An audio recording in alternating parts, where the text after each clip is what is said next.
Now, through the miracles of modern technology, zany worldwide banner featuring Tom, Michelle, and Jim in an on-topic, off-topic free-for-all. Welcome to the Gun Talk After Show. It is the After Show where we gather to... Actually, we don't know what the heck we're doing here. We don't know what we're doing for the other part of the show either. That's a whole different issue. So, we got Michelle and Jim are here. Michelle, this is your week. It is. It is my week. I'm so excited. It is your week. 327 is the magic number, right? Yes, 327. Go! So Ruger announces they're going to have their LCR, their little revolver, which is a great little revolver, and they're going to have it available in the 327 Federal Magnum. How many times have you said you love that caliber? Too many, or maybe not enough. I'm not sure because I don't have a free gun yet. They probably got tired of hearing you, and they said, "Let's just make this to shut her up." You know, That's right. Will she ever stop asking about this? I am probably their number one salesperson for 327. You are firearm. So they should the question contact is, do you have one yet, or on order, or what? It's on the way. It's on the way. Yeah, she tells me, she goes, "We do have one on order," and she smiles. She says, "It's mine." It's mine. Oh, this isn't for customers. This is for you. No, we have to let it go out there, but I can't wait to get it in my hands. Yeah, but there's nothing that guarantees it's ever going to make it into the case. And I got my money on that one going straight to Michelle's safe, or actually maybe in a purse or somewhere. Yeah. So here's a question. Explain to people again why you like that caliber. I love that caliber. I'm not going to say love that caliber. Oh. It is a kitten to shoot with 32 long. I use 32 Smith & Wesson long ammunition in it to train. And it's really not unbearable to shoot 327 Federal cartridge ammunition in there either, although you would think it would be because of the weight and the size, but it's not. It's like what? It's like a 38 plus P? Yeah, I would say so. The velocity, I think, is probably higher. But as far as the sound factor, yes, it makes quite a bit of sound when you shoot it, you know, as far as noise goes. But honestly, it doesn't hurt the hand. And if you train like I do, you're going to use the 32 longs and then train a little bit with the 327 hollow point type ammunition. You're going to put it in your holster with 327 ammo in it, and you're never going to think about it again. And you'll go back to train with the 32 longs. And it is because of the nature of revolvers, much the same way you can, if you have a 357 Magnum revolver, you can shoot 38 Special in it because it has a little bit shorter case. With the 327 Magnum, you can shoot the 32 H&R Magnum. You can shoot, what did you say you're shooting, a 32 S&W? Yep, 32 long. You can shoot 32 H&R. They're all the same. 32 H&R. It's all the 32 same S&W long. Let's see. It looks like there may also, if you could find some 32 S&W shorts, you could shoot those. The beauty of a revolver, nice. huh? I know. Looks like I'm looking at Federal Premium 85 grain Hydra Shock at 1,330 feet per second. Yeah. Wow. It travels. Yeah. It's a traveler. It goes. It does. And, as I mentioned earlier, you get one more round because, and that's really an issue because in these little revolvers, you're looking at a 5-shot revolver in 38. Now you have 6 shots. People say it's only one more. Yeah, it may be the one you need, though. That's right. The only thing left to do now, since they have another gun out, is to make this into a lever action rifle. Really? A 32, 327 lever action? Don't you think that would be fun? I do. Well, yeah. It could change. But we're weird. So, come on. No. I was categorized. No, come on. You know we're weird. You know, we geek out on things like that. Everybody else is going, oh, what?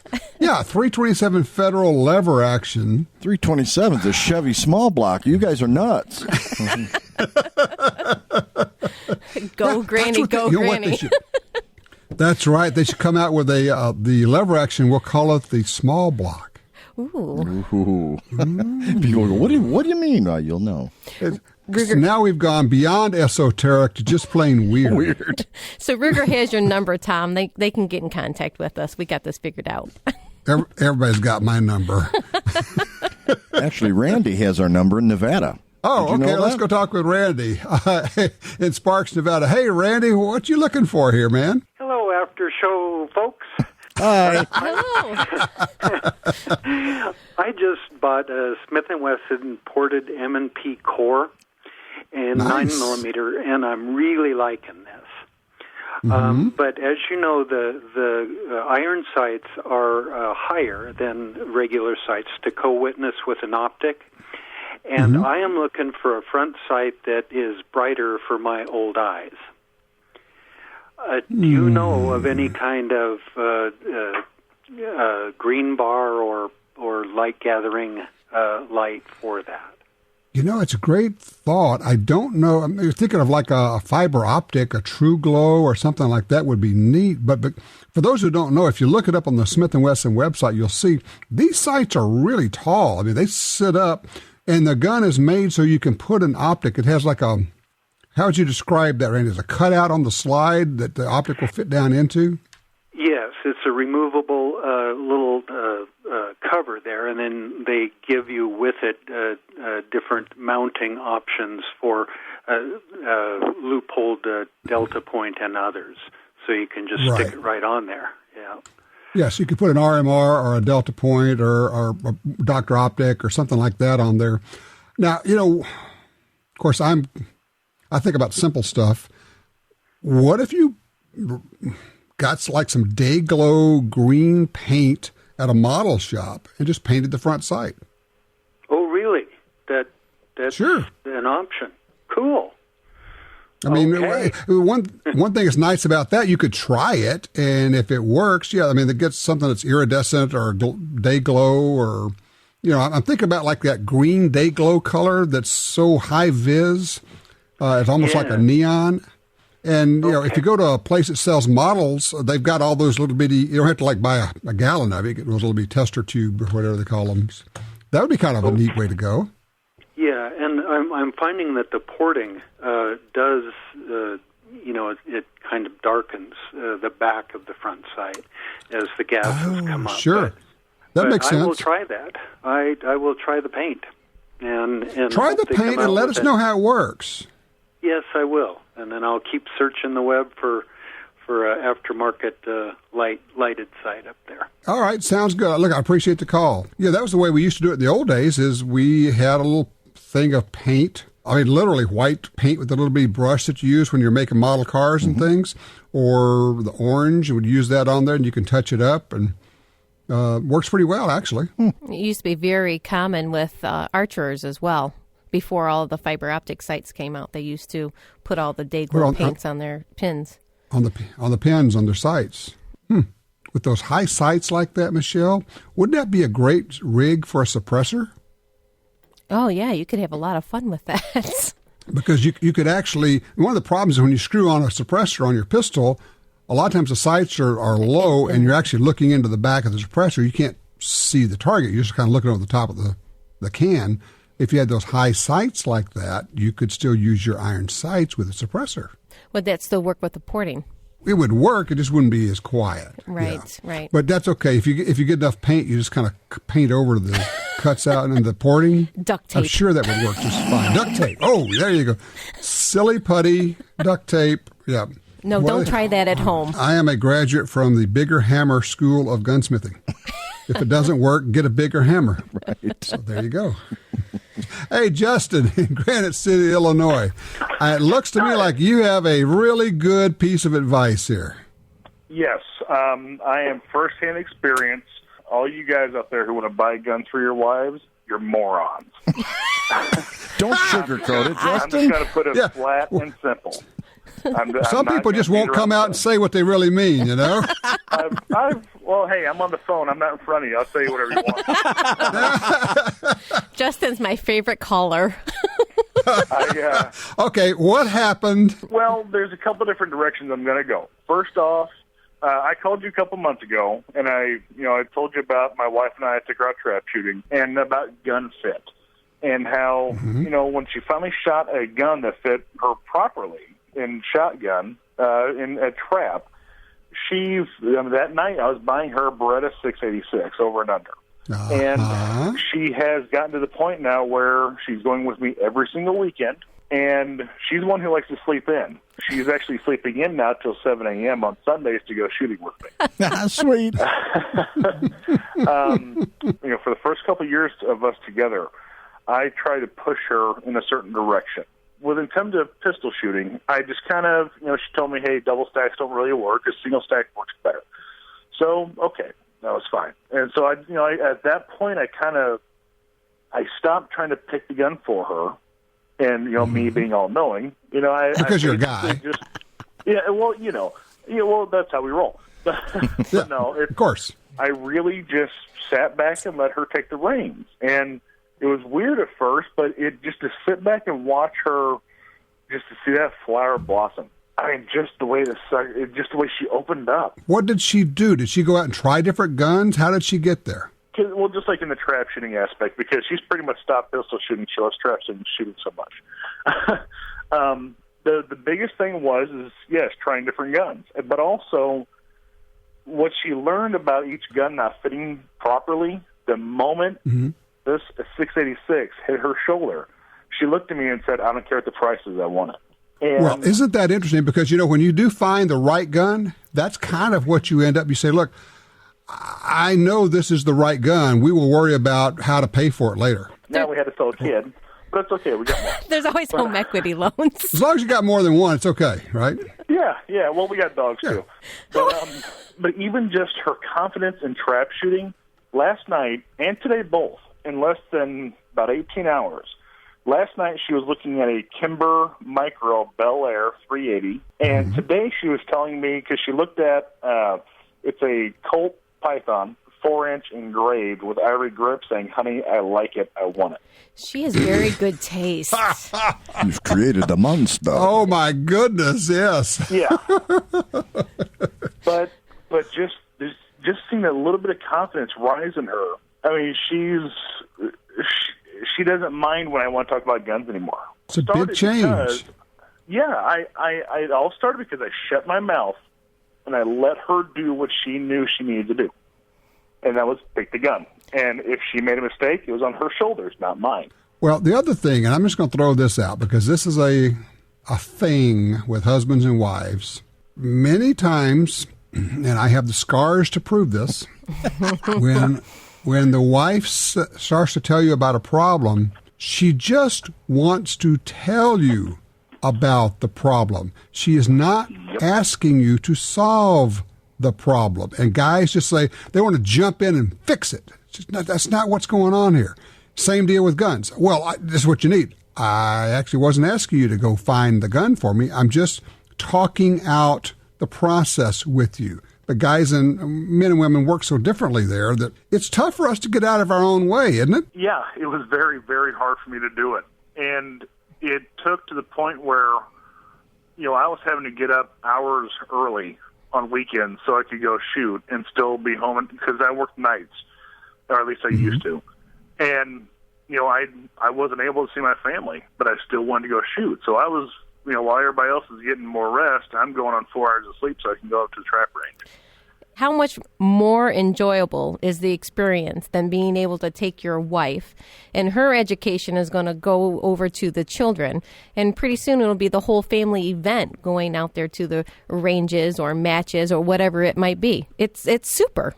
It really is, and I've seen my daughter just start to show interest. She's 11, and even her mom and dad have showed interest in it, all because cool. Wow. I just shut my mouth and step back. And it's just been a domino effect. If I can give you a little advice, this worked so well with guns, don't try to take her golfing now. Yeah, my kind of golf is what like Tom Knapp would do. Give me a 12 gauge and some golf balls, we'll go. Pull. There you go. Hey, Justin, I just want to thank you for so your takeaway from this for all the guys is shut your mouth. Yeah, basically, just let her do what she knows she needs to do. If you have faith that they picked a good husband, they're going to pick a good pistol. That's deep. It's profound. Or it could go over to a rifle or shotgun, but And that, and that may be the reason we try to help out, because we know they did so poorly with the initial choice of the husband. Oh my goodness. Justin, that wasn't aimed at you, no pun intended. Hey, I'm the first and only husband, so that's good. Oh, there you go. And if I may add, this .327 Magnum lever gun, Tom, you need to shut your mouth and stop doing 10 millimeter and let her do a Henry .327. I'm fist pumping. She's cheering. You're ganging up on me here. This is not right. It's not fair. Anthony Imperato at Henry Arms. Anthony, we need to talk. Boy. Michelle's lever GUNTALK. action and .327. That's right. I like it. Got a nice ring to it. Yeah, I love it. How many rounds could we get into a lever? A lot. We could get a lot in there. And now, you talk about a rifle that would have no recoil. It would be like shooting a .22, wouldn't it? Yes. If anybody doubts how that gun shoots, they should really just go and try it. It's probably not something that's extremely popular on a lot of ranges. And part of my interest is piqued so highly because we tend to pay a lot of attention to that female side of the world because it is often lost. This is not a brand new caliber. It was introduced several years ago, but the gun is reintroduced in such better specs. I mean, you got a 4-inch SP-101. You've got this little LCR 6-shot. I mean, it is something that every man or woman should go and try. It is an awesome caliber. This was introduced in 2007. Now, what we're going to do is, Justin, we need you just to drive over to the Toledo area, if you would, because we're going to have everybody in the country come and shoot Michelle's revolver. Sweet. I'll tell you what, as long as I can strap whatever guns I want to take on my motorcycle, I'll happily be there. My kind of guy. Hey, the turnpike will get you here. It's fast. And hey, I've got a Harley Davidson Ultra Classic, so I can put a gun box on the top rack of my rear truck. There you go. They make trailers for those things. That's true. Yeah, but that's kind of that ain't my that's cup just of tea. wrong. Yeah, I mean, come on, a trailer behind a motorcycle, that is just wrong. Well, it beats a gun rack hooked to the back of it. No, I kind of like the gun rack. No, I'm thinking you have to hold the long gun on a sling, and you got it over your shoulder or on your back there while you're driving the motorcycle. Who's going to cut you off? I mean, really. Well, with saddlebags that size, you could probably get 3,000 rounds with them. That's good. Hey, Justin, thank you. And I absolutely agree with you, applaud your courage at coming out as a husband that will keep his mouth shut. There's not a lot of us that will do that. Only the ones that have lots of battle scars, Yeah. Well, I appreciate you guys. Y'all take it easy. Thanks, Justin. All right, you too. Well, you know what? I think what we ought to do is let's take a break. When we come back, Michelle, we have to hear the story of how Jim ended up with a new set of body armor and what that's all about. Okay. Okay, we'll be right back.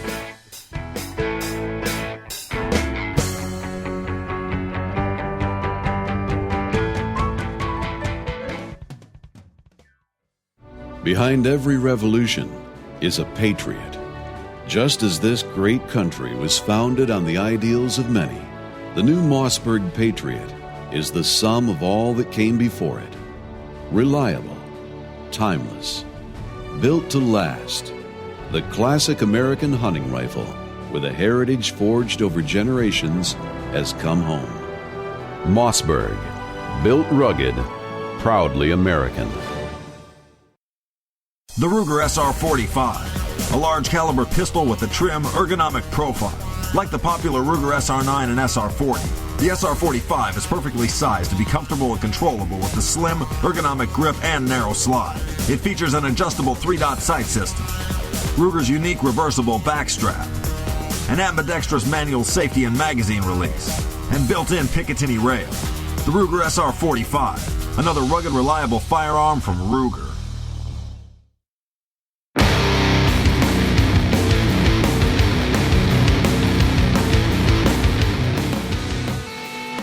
Even during the breaks, it's, nobody stops talking. You just guys do not give me the respect that I deserve. You know that?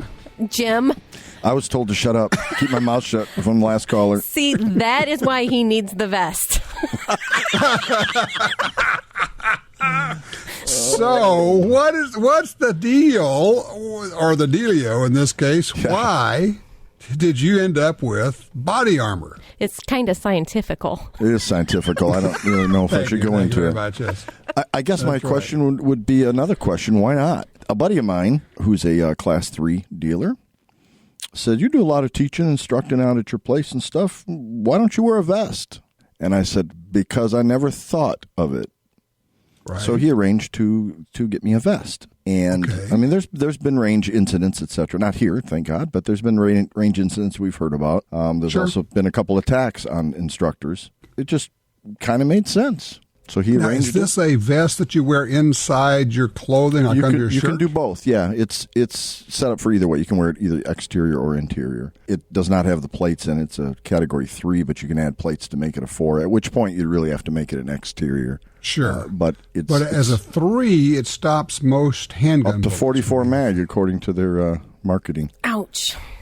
Yep. And breaking ribs, but you know. Yeah, I mean, look at the alternative. But I just thought it was really cool. I'm like, wow, that's just taking it a step past ears and eyes. Heck, even if a frag came back and hit you in the chest, you'd sure be thankful you had something like that.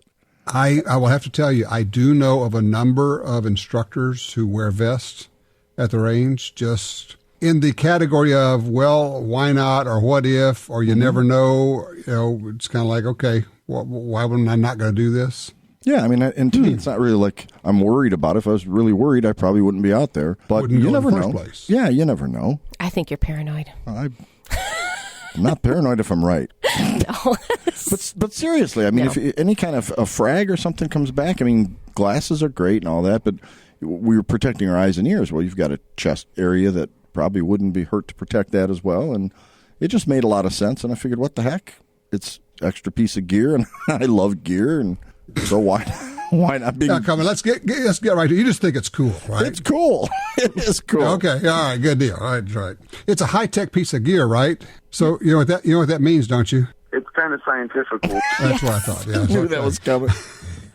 I just wait for it. Here it comes. Seriously, I just thought it was cool, and why not? And it's like anything else protective, fire extinguishers, etc. You hope you never have to use the son of a gun. And So are you wearing a fire extinguisher these days also? I do. I also wear seatbelts even when I'm walking around the house. It's really weird.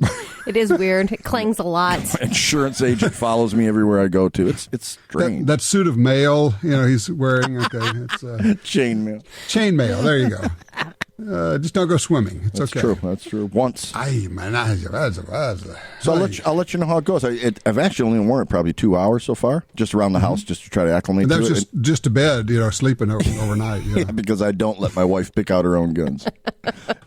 No, I know better. Yes, he does know better. I would like to see you try to stop your wife from buying her own guns. That would be fun to watch. Good luck. She knows people. She knows people. Yeah. That's right. And these people knows- know her. That's right. And she, by the way, she could shoot. There's that too. Yep. It's funny. Think about women shooters and how we hear from instructors all the time that women students are better students and they learn to shoot more quickly and faster. But there's also something else here, and it may or may not be true, but I remember way back, this is a long time ago, when bass fishing they were discovering the plastic worm. Mm-hmm. And my mother was one of the best plastic worm fishermen anywhere. And I had a couple of fishing guides say, yeah, women tend to be really good at this because they have a better sense of feel in their hands.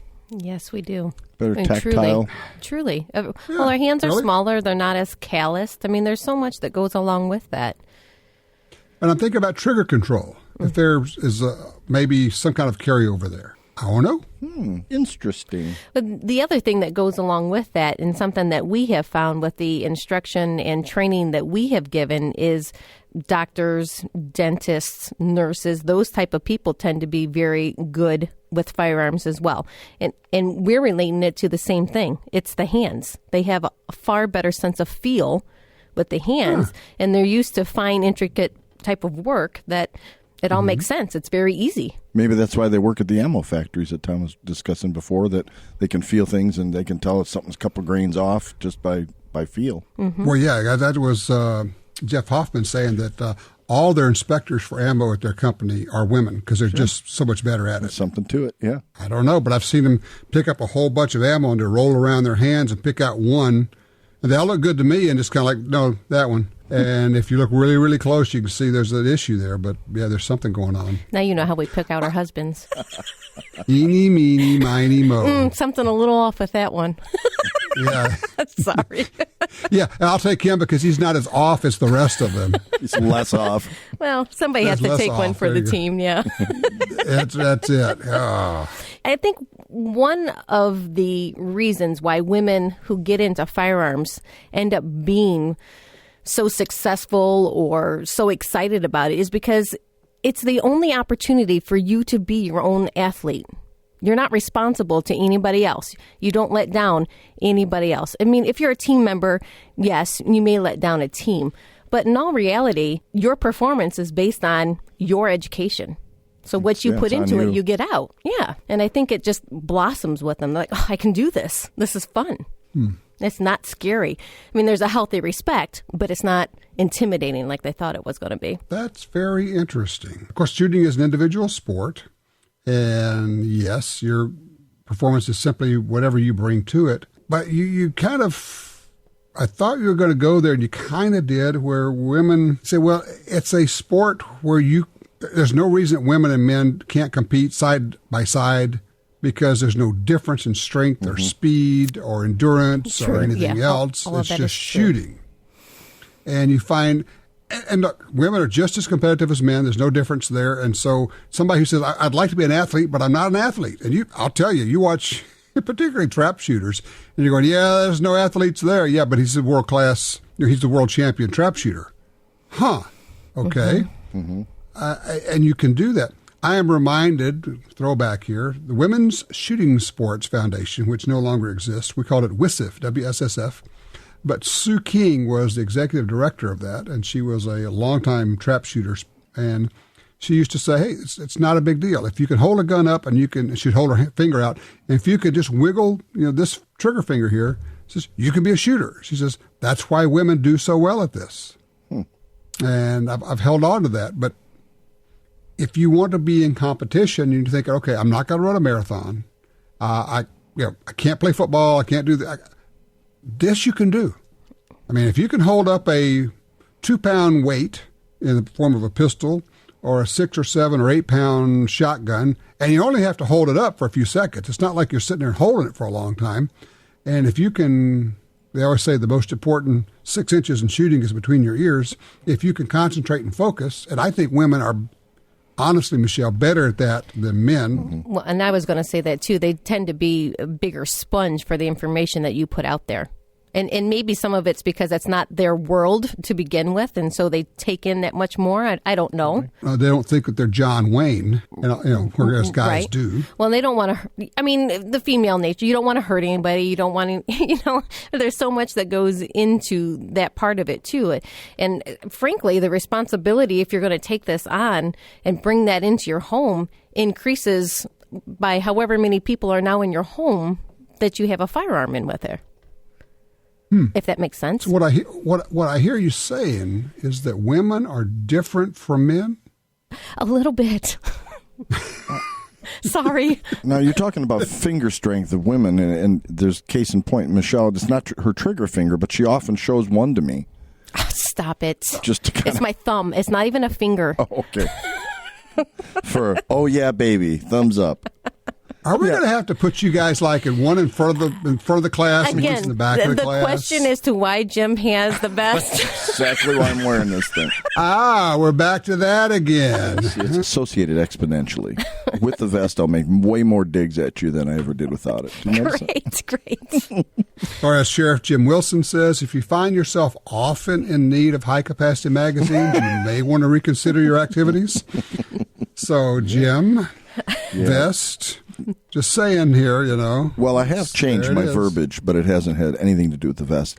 This week I started using the term, I'm getting away from the word gun, and I'm asking somebody if they are pro-protection or anti-protection. Oh, I like. Because not too many people are going to say, oh, I'm anti-self-protection. I don't think anybody should protect themselves. So we're talking STDs? What are we talking about here? So, Well, yeah, across the board. Kind of. Our guest Alan said it today about using verbiage. As soon as you say the word gun, you're giving the anti-gun folks the opportunity to see their evil, And I've kind of did that a little proactively by using the term protection or self-protection.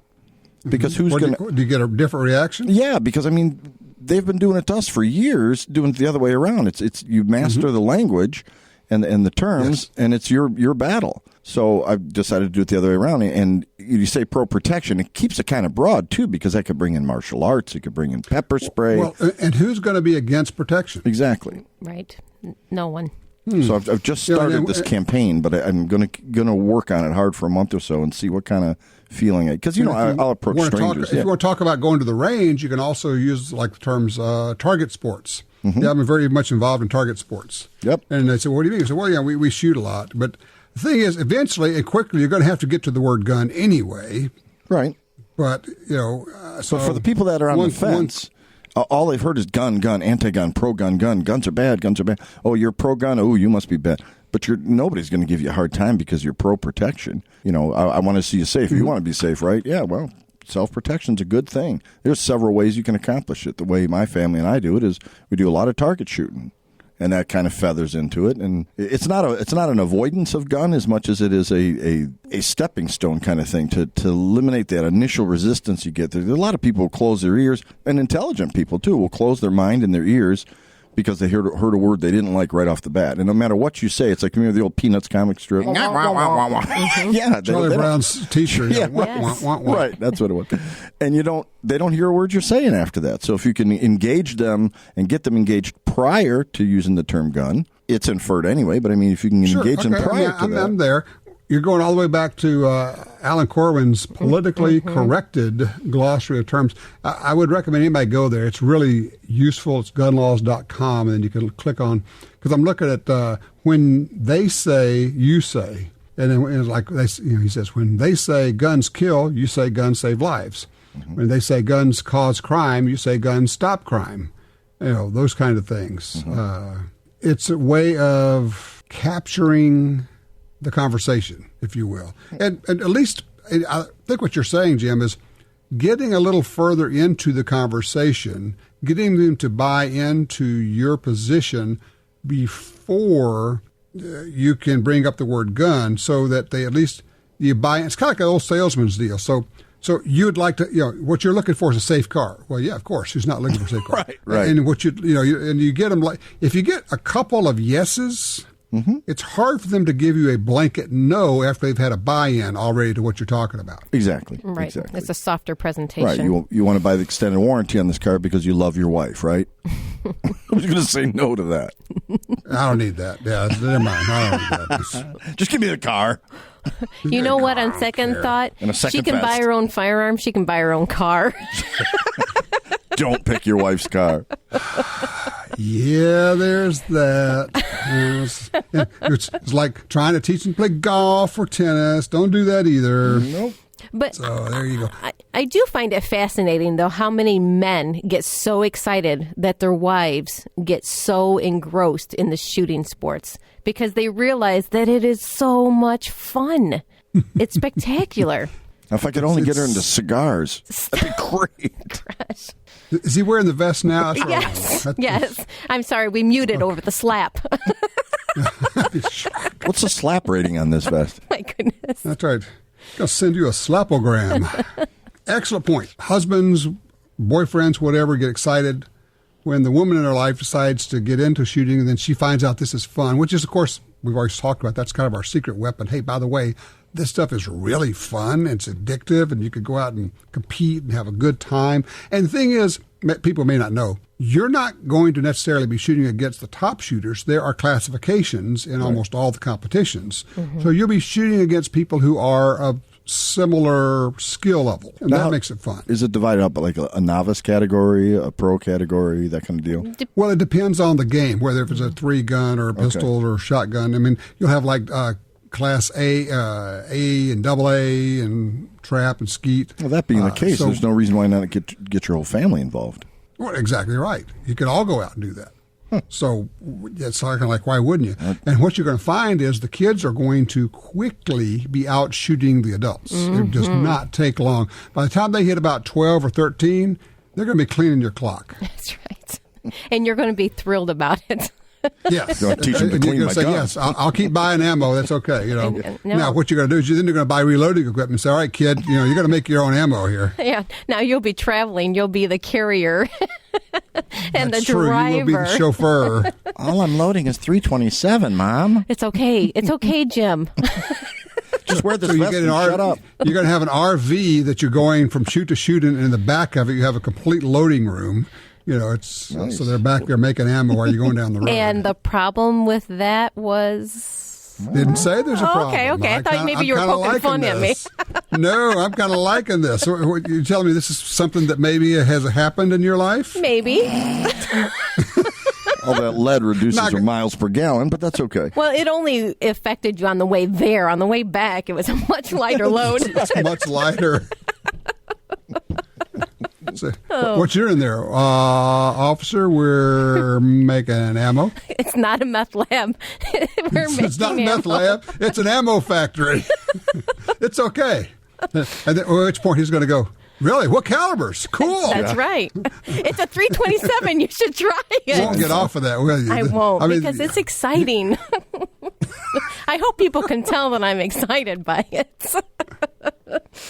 Oh, no, it really hadn't occurred to me. Really. No. So you've heard of the 327, huh? Didn't pick up on that the at all. 327? Okay. All right, I'm making a call to Ruger Monday morning.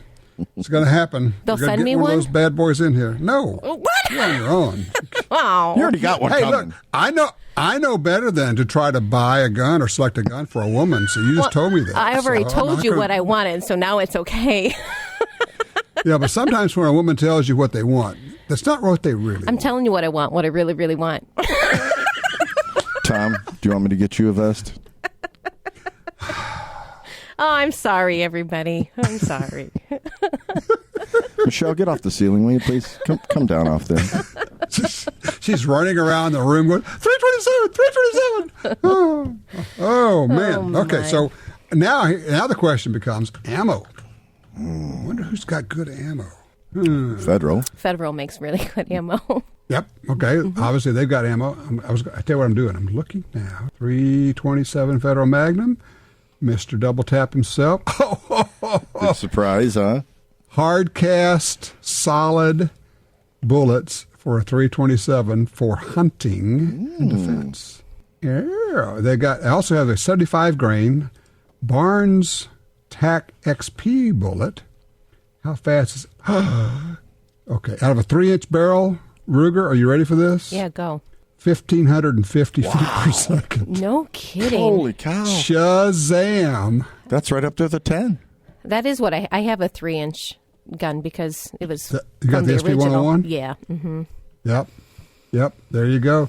Out of a 6-inch barrel, 1725. So imagine out of a 16-inch lever action. Mm-hmm. Yeah. Mm-hmm. Okay, now I'm looking at his hard cast bullets. What do we got here? Hard cast, lead. What's the weight on this one? I can't find the weight of the bullet. Somewhere. Oh, 115 grain. 115.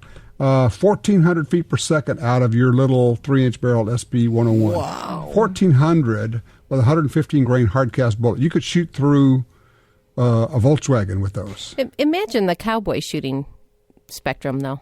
I mean, truly, with that lever action, that would be tremendous. Shooting old 32s? Mm-hmm. Okay. Mm-hmm. Yeah, I think we're going to check out, have a little talk with Henry Rifles, because they're at least the main one. I'm not sure they're the only ones making old-style lever actions now, but they're the primary company. Well, doesn't Henry make a 357 too? Mm-hmm. You would think to make a 327 they could use most of the same stuff. Yeah. There's probably been no interest there. I mean, nobody's probably really thought about it. I'll buy a couple. There's a little interest. I'll make this the next GT gun. That's right. I mean, I'm not. Have you shot one, Tom? No, have not. Have you shot? Yeah. I have not. It really is. After I heard you talking about them, I said, I don't want to be around those things. Yeah. It sounds scary. Sounds addictive. Scary to me. Everybody around her has to wear a vest. Sorry. Okay. We're going to have to get you a wireless mic so you can still crawl the walls and ceiling in happiness, but we can hear you. I know. All right. So do you know when you're going to arrive? I mean, because usually Ruger doesn't announce them until they're ready to ship, so they should be like coming to you. Right. It should be here, I would think, Monday or Tuesday of this coming week.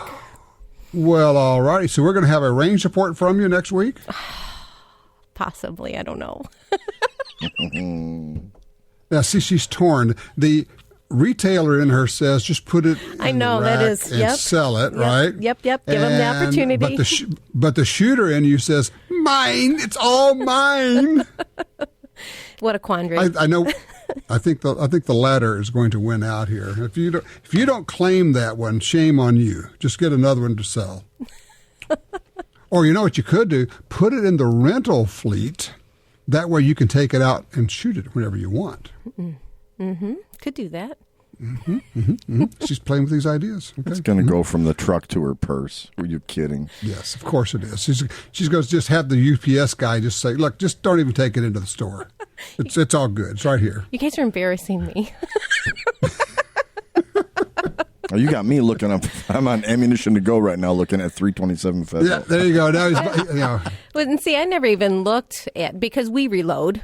Right. And so, we reload the 32 long. So I never really did a whole lot of investigating. Like I never went on to Double Tap's source out ammunition to see what was there. So to me, it is a fascinating round. Pretty cool, though. It's basically you're really, with the big loads, you're getting 357, right at 357 Magnum energy levels. Wow. It's pretty sweet. Mm-hmm. So, okay, I guess, one for everybody. That's it. Everybody has to get one. That's simple as that. Done. All righty. All right, well, I'll tell you what, Michelle, next week we're going to be looking for a range report on this. The ball is in your court, so we're going to be looking for this. My arm's being twisted. It hurts. I know. Don't throw me in the briar patch. Okay, there you go. All righty, guys. Well, it's a good week. I appreciate you spending some time with me because I know that nobody else is going to have you, so you might as well be here. We're friends by default. Nobody else will hang out with us. We'll do it again next week. All right, everybody. And by the way, don't forget to download your Gun Dealio. If you don't have it yet, go grab it. It's not just cheap, it's free. It's worth every penny, by golly. So, have a good week, guys. Be good. Bye, Tom. Tell your friends about the Gun Talk After Show, a more informal setting featuring Tom, Michelle, and Jim commenting on topics that are important to you. Available on iTunes and other podcatchers, and the Gun Dealio smartphone app for iPhone and Android.